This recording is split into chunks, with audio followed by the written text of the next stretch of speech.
আল্লাহ রাব্বুল আলামিন তার পবিত্র কোরআনুল কারীমের মধ্যে ইরশাদ করে বলেন, ইয়া আইয়ুহাল্লাযীনা আমানু কুতিবা আলাইকুমুস সিয়াম কামা কুতিবা আলাল্লাযীনা মিন ক্বাবলিকুম লাআল্লাকুম তাত্তাকুন।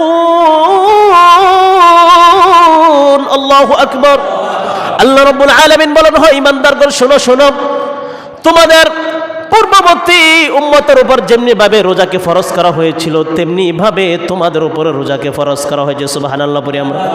তেমনি ভাবে তোমাদের উপরে রোজাকে ফরজ করা হয়েছে। আল্লাহ রাব্বুল আলামিন পূর্ববর্তী উম্মতের উপরে যেমনি ভাবে রোজাকে ফরজ করেছিলেন তেমনি তোমাদের উপরে ফরজ করা হয়েছে। আর তোমাদের মধ্যে যারা এই রোজা রাখবে তারাই আল্লাহ ভীরু হয়ে যাবে, খোদা ভীরু হয়ে যাবে। যারাই রোজা রাখবে তারাই ফরেজগার মুত্তাকিন হয়ে যাবে। সুবহানাল্লাহ বলি আমরা সব। সম্মানিত হাজিরিন, এই আয়াতের মধ্যে বোঝা যায় যে ব্যক্তি একমাত্র কার জন্য রোজা রাখবে, কথা বলতে হবে, কার জন্য? আল্লাহর জন্য রোজা রাখবে।